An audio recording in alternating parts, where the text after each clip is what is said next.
I would like to thank the organization for inviting me to talk about it. I would like to start with an observation of the drafter of our current civil code. His name is Eduard Maurits Meijers. And I'm really pleased, especially with the organization again, that they put me behind Professor Biel, so I could make a bridge because, as you can see, the drafter of the Dutch codification had nothing against common law. He said a system of law built upon precedent is without doubt just as feasible as one which centers around a code, sufficiently demonstrated by the body of civil law that has evolved in the United Kingdom and in the United States. But here it comes. But the experience that we have gained in practice with our codes has not been such as to indicate that the idea of abandoning the notion of codification would be met with indifference on the part of the legislature or the world of legal academia. So he stresses the attachment of the Dutch to the idea of codification, and that is not so strange because, unlike Professor Biel, we are currently enjoying our fourth codification already. So we have gotten used to a codified system. And most notably, the fourth codification would not have been there without Professor Meijers himself. And that's why I would like to talk a bit about him. Now, what is the value of having a codification, a codified system? This question was already addressed briefly yesterday, but according to Meijers, a code's value is to be found in the legal certainty it brings to the persons who are subject to the same legal system. So not the judges that much, but the citizens. So he seems a bit to agree with Jeremy Bentham, I would say, who pointed out that common law offered a lesser degree of legal certainty. He wanted to change the system. He compared common law actually to dog law, like you punish the dog first and then he knows how he should behave. That is not his intention. My topic for today is Professor Meijers' successful campaign for a complete revision of the Dutch Civil Code, mind you, the Civil Code of the year 1838.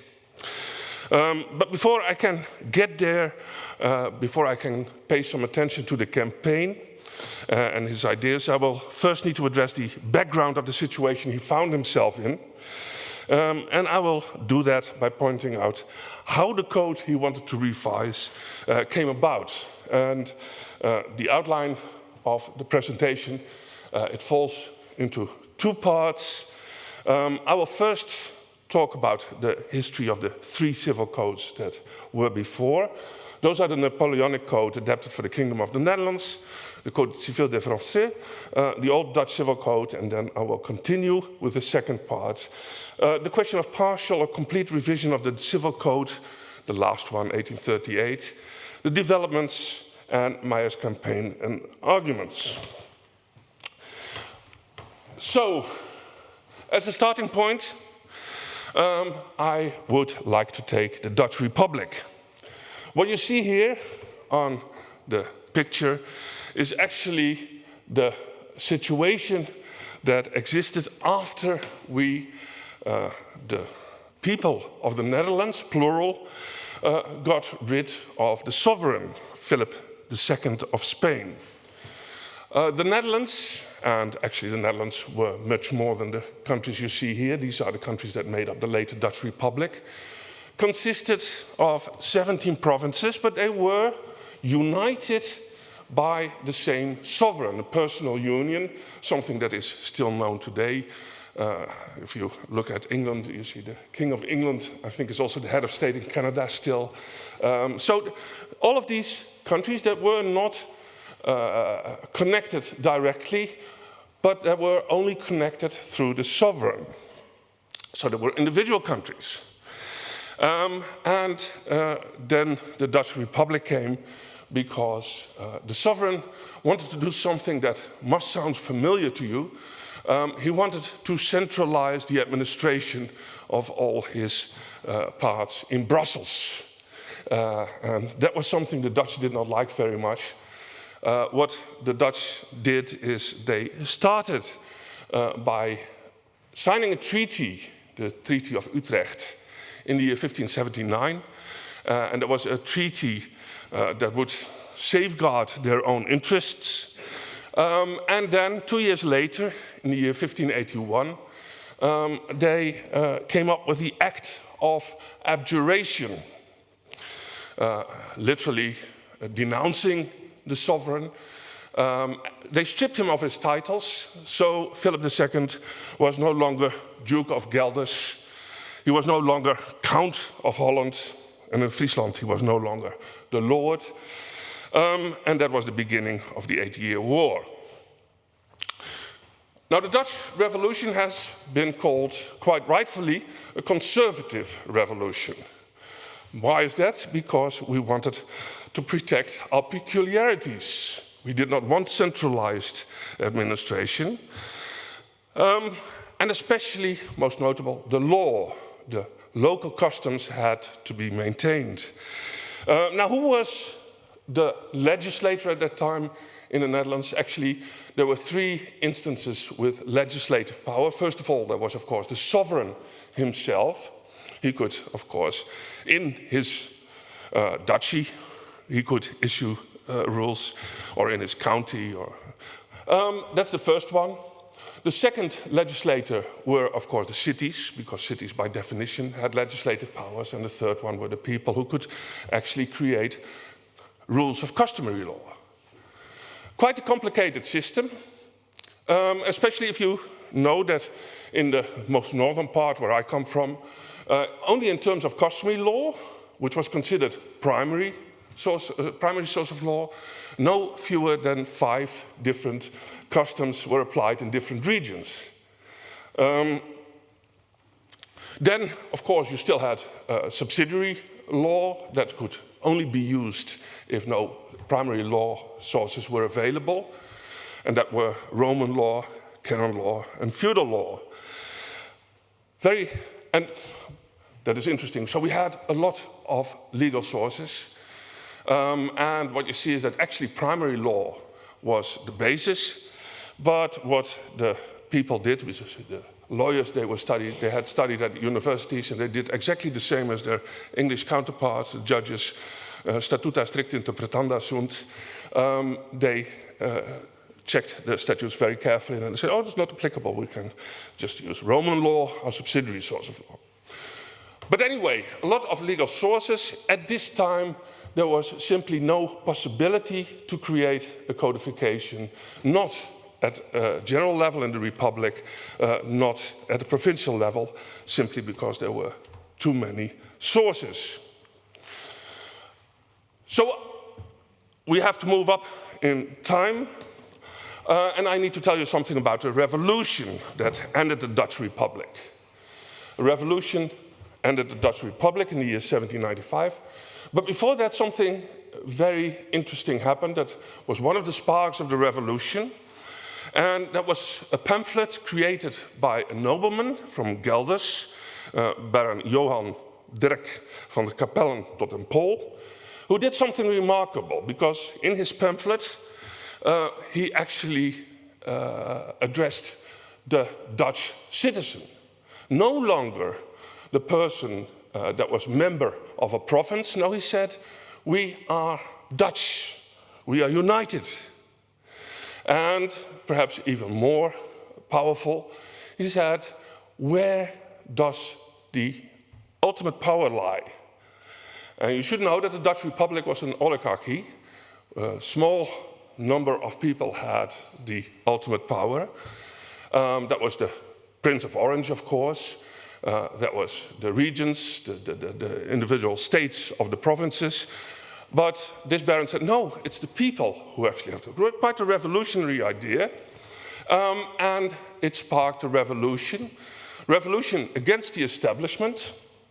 And the interesting thing is the prince actually managed, the Prince of Orange, to restore the order in the Republic for some time after this pamphlet. He did so with the help of his Prussian brother-in-law, and the revolutionaries, called patriots, they went to France. But it did not last long, because they came back when the Republic was actually conquered by the French General Pichegru. And then something remarkable happened, because all of those different provinces became a unitary state. And in the constitution, it was actually mentioned for the first time that a codification needed to be made. The codification shall be enacted, laying down the civil laws and applying generally to the entire Republic. It shall be introduced no later than 2 years after the introduction of the Constitution. However, the Batavian Republic never got this codification, and that was all because of its drafting committee. They were too serious. They wanted to make a perfect code. In other words, they fell into the trap of material completeness. They wanted to arrange everything perfectly, and then, of course, you never finish. At the same time, the clock started ticking, and in the year 1806, we had a change in our constitution, a major change, because the Republic, Batavian Republic, became a monarchy, and our first king was Napoleon's brother, Louis Napoleon, and he became king of what used to be the Batavian Republic because of a treaty. Now, you might expect that at that time the French Code Civil was introduced, but that did not happen yet, because our king, Louis Napoleon, he managed to resist his brother, and he did so for quite some time. He believed that the French Civil Code was not suitable for the Netherlands. It had to be adapted to local circumstances. He was actually a very good king. And as a result, our first code was an adaptation of the French Civil Code, and it came into effect on the 1st of May, 1809. Unfortunately, it never had much time to root, because the king actually had to abdicate. He had irritated his brother greatly. He was, as we say nowadays, he had gone native. He had become Dutch. He forgot his French roots. And that meant that Napoleon took over. That means that the time that the code adapted for the Koninkrijk Holland, the Kingdom of Holland, was only 2 years. After that, Napoleon, first of all, got rid of his brother and introduced the Code Civil des Français on the 1st of March, 1811. Obviously, Napoleon did also not last forever. And again, we had constitutional changes. In 1813, there was the restoration of the Dutch independence, but not as a confederation. We had seen the advantages of being a unitary state at that time. So we remained a unitary state. There was a desire to get a national civil code, but if you listen very carefully, you would see that it's an impossibility, because what was before was a confederation, and we did not have any national sources. But that was the idea the prince wanted. Then in 1815, the sovereign Prince of Orange, the son of William V, the last stadtholder, became king of the Netherlands, and his territory was expanded, because in the Congress of Vienna, they wanted to create a buffer zone between France and Prussia, France and Germany. So they added the old southern provinces of the Netherlands, currently Belgium, to the Netherlands. So the king got a nice territory. That meant, of course, that the national codification had to be reinvented as well, because, of course, also the Belgians had to have a say in it.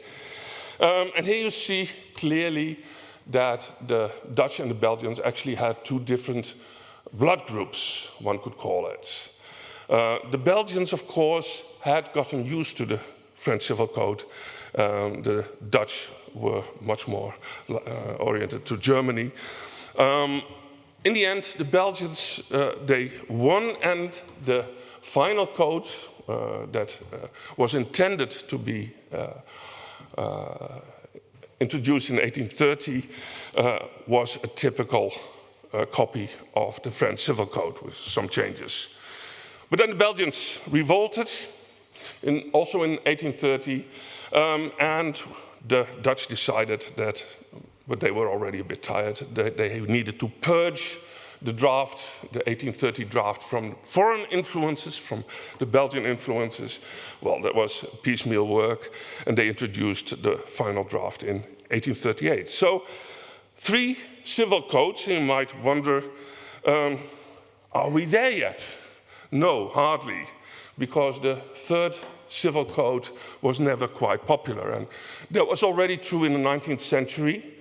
I have here a letter of the Minister of Justice to the King, and then in the letter he says, "Behold, your Majesty," and then he points out a great number of flaws, and he said, in the civil code, and then he says, "Should revision be delayed, then after another 40 years the Netherlands will have outgrown its civil code, and as a necessary evil we will have to make significant effort to draft a completely new code." So that already was happening in the 19th century, 40 years after the introduction of the code. And the criticism did not stop. We have, as an advisory body in the Netherlands, the Dutch Lawyers Association.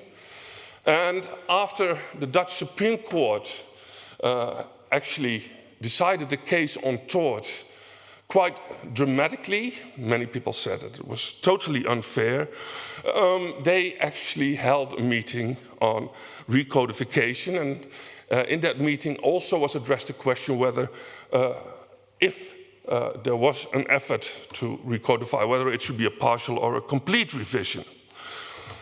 In 1912, the outcome, the advice was that yes, there should be a revision, but it should be partial. The legislator, however, did not do much.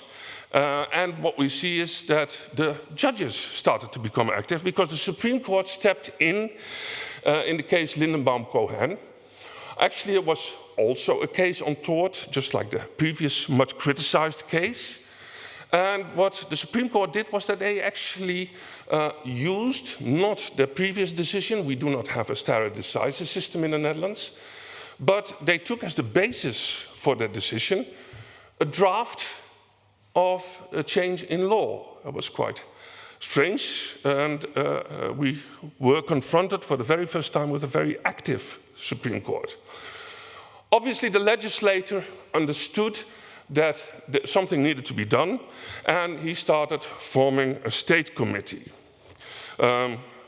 in order to draft and propose legislation, because the Ministry of Justice did not want to do that.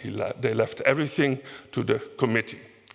Now, the Dutch do not have good experiences with committees. Those are professors that convene only once a month. They work endlessly, never gets done, and that is actually also true about the State Committee. In the first 10 years of its existence, actually it managed to solve one tiny little problem, and there is where Myers steps in. He launches a frontal attack on the inactive State Committee. He does that in a very rhetorical and sarcastic article.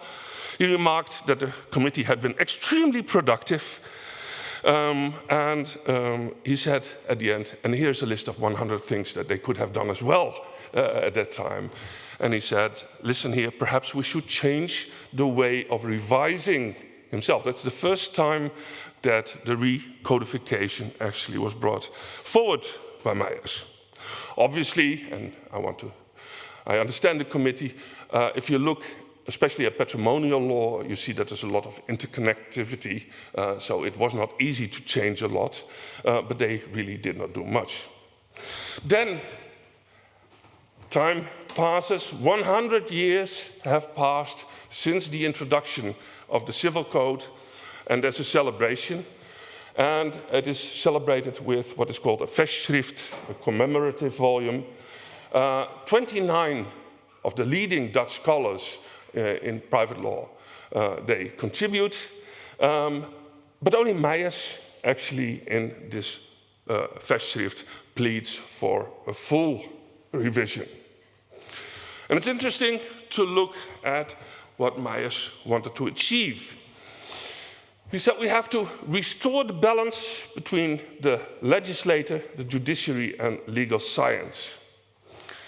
So it's no longer so, that was in the old days, it's no longer so that you can see the legislator as the master, the judiciary as the servant, and legal science as the interpreter. That is no longer the case, it is intertwined. However, he said, we have, in order to achieve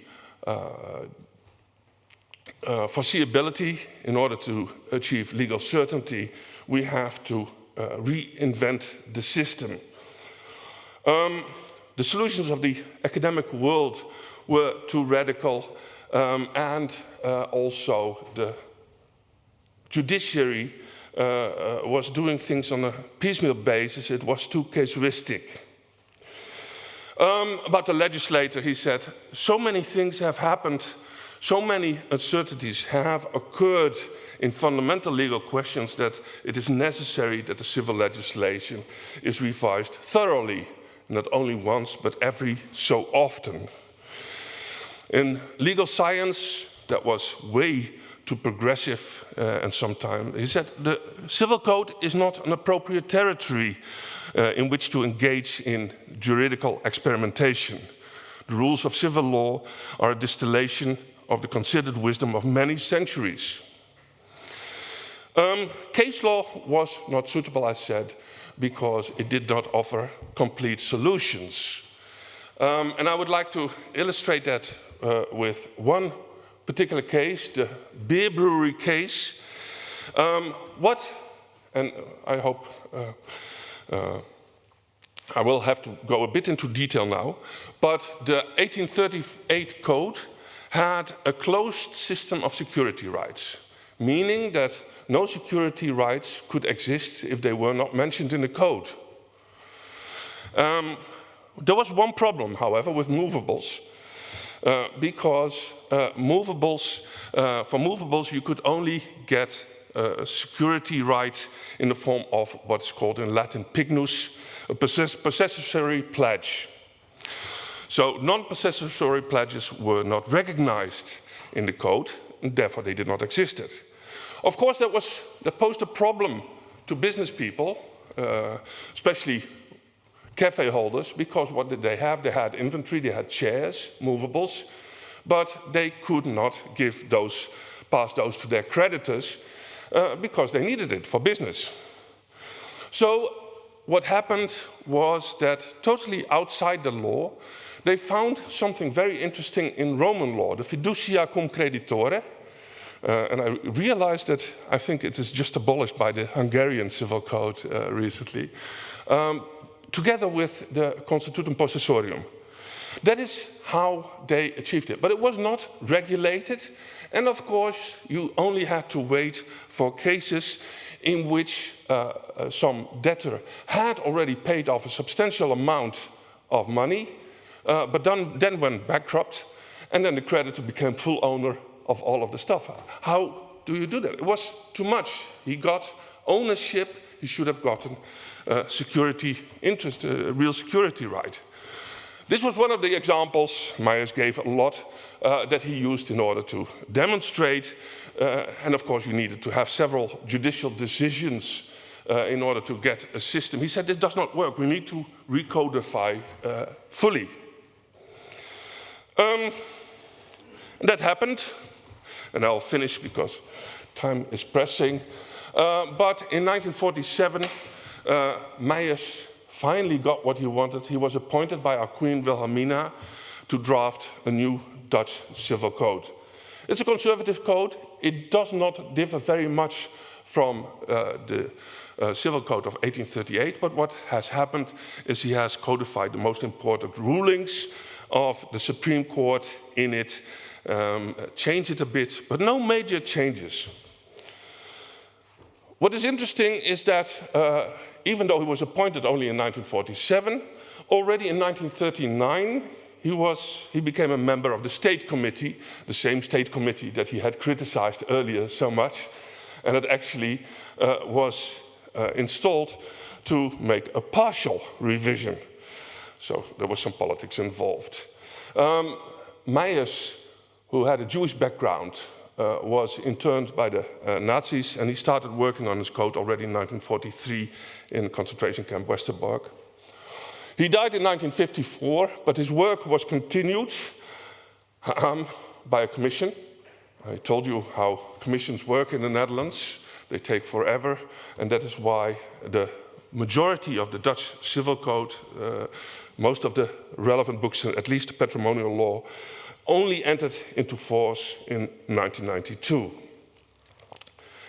Now, I had a bit more, but I will leave it at this because that is the birthday of our 4th Civil Code. I would like to thank you for your attention.